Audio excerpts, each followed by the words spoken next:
Terima kasih karena memilih channel ini.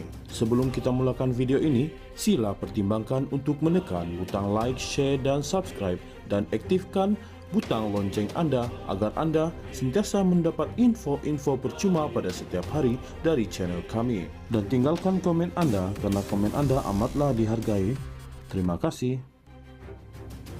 Kenyataan pengerusi Perikatan Nasional PN Muhyiddin Yassin yang mendakwa kebebasan kehakiman terjejas selagi Perdana Menteri mempunyai isu undang-undang peribadi dan kononnya Perdana Menteri sedang mengoyakkan institusi negara untuk kekal berkuasa adalah tidak berasas.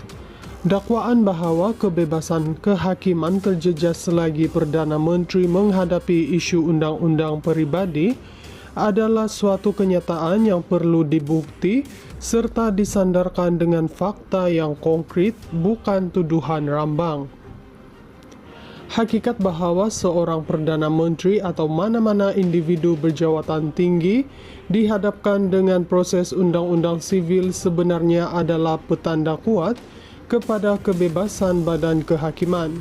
Ia menunjukkan bahawa tiada sesiapa yang kebal di bawah undang-undang dan prinsip kedaulatan undang-undang ditegakkan. Sistem kehakiman yang bebas akan membenarkan proses undang-undang berjalan tanpa campur tangan eksekutif, tidak kira siapa yang terlibat. Tindakan Muhyiddin menunggang kenyataan sebilangan ahli parlimen tidak lebih dari sekadar cubaan untuk meneguk di air yang keruh. Pandangan atau pendapat dari mana-mana ahli parlimen kerajaan tidak boleh ditafsir sebagai hilang kepercayaan terhadap Perdana Menteri.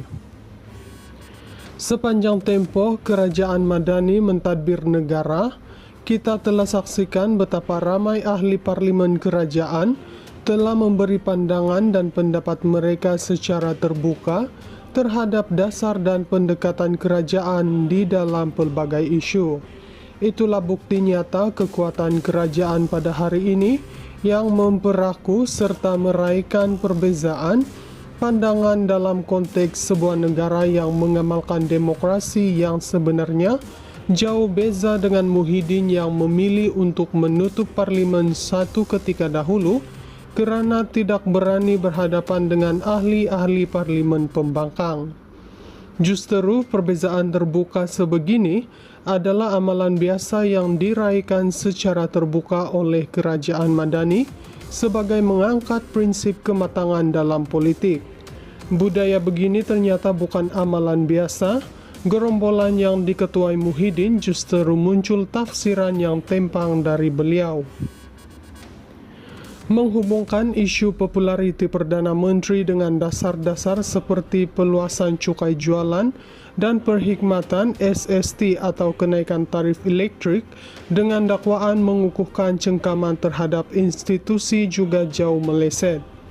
Dasar-dasar ini adalah keputusan kerajaan yang dibuat berdasarkan pertimbangan ekonomi dan keadaan fiskal negara, dan ia tidak secara langsung membuktikan niat untuk campur tangan dalam institusi negara. Mengenai permohonan Perdana Menteri untuk merujuk 8 soalan perlembagaan kepada Mahkamah Persekutuan berkaitan prosiding sivil oleh Yusuf Rauter, ini adalah hak undang-undang sesiapa sahaja untuk mencari penjelasan atau tafsiran perlembagaan daripada Mahkamah Persekutuan. Menyifatkannya sebagai belum pernah berlaku sebelum ini atau konflik kepentingan yang jelas adalah tafsiran yang dangkal, dan beliau sebagai ahli parlimen telah gagal memahami perkara asas dalam sistem perundangan negara. Untuk seorang anggota veteran legislatif negara seperti beliau, mengeluarkan kenyataan sebegitu amat memalukan dan tidak patut. Sehingga hari ini, tidak ada satu bukti yang menunjukkan bahawa Perdana Menteri campur tangan atau melanggari mana-mana peruntukan undang-undang yang melibatkan pentadbiran kehakiman. Ini adalah naratif jahat yang dirangka dengan cara yang cukup tidak bertanggung jawab dan merupakan retorik politik yang bertujuan untuk menjejaskan kepercayaan awam dan mencetuskan ketidakstabilan. Kenyataan pengerusi Perikatan Nasional PN Muhyiddin Yassin yang mendakwa kebebasan kehakiman terjejas selagi Perdana Menteri mempunyai isu undang-undang peribadi dan kononnya Perdana Menteri sedang mengoyakkan institusi negara untuk kekal berkuasa adalah tidak berasas. Dakwaan bahawa kebebasan kehakiman terjejas selagi Perdana Menteri menghadapi isu undang-undang peribadi adalah suatu kenyataan yang perlu dibukti serta disandarkan dengan fakta yang konkret, bukan tuduhan rambang. Hakikat bahawa seorang Perdana Menteri atau mana-mana individu berjawatan tinggi dihadapkan dengan proses undang-undang sivil sebenarnya adalah petanda kuat kepada kebebasan badan kehakiman. Ia menunjukkan bahawa tiada sesiapa yang kebal di bawah undang-undang dan prinsip kedaulatan undang-undang ditegakkan. Sistem kehakiman yang bebas akan membenarkan proses undang-undang berjalan tanpa campur tangan eksekutif, tidak kira siapa yang terlibat. Tindakan Muhyiddin menunggang kenyataan sebilangan ahli parlimen tidak lebih dari sekadar cubaan untuk meneguk di air yang keruh. Pandangan atau pendapat dari mana-mana ahli parlimen kerajaan tidak boleh ditafsir sebagai hilang kepercayaan terhadap Perdana Menteri.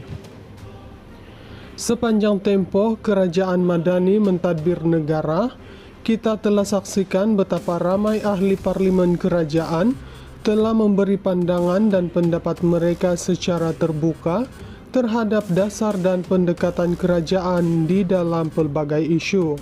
Itulah bukti nyata kekuatan kerajaan pada hari ini yang memperaku serta meraihkan perbezaan pandangan dalam konteks sebuah negara yang mengamalkan demokrasi yang sebenarnya jauh beza dengan Muhyiddin yang memilih untuk menutup parlimen satu ketika dahulu kerana tidak berani berhadapan dengan ahli-ahli parlimen pembangkang. Justeru perbezaan terbuka sebegini adalah amalan biasa yang diraihkan secara terbuka oleh kerajaan Madani sebagai mengangkat prinsip kematangan dalam politik.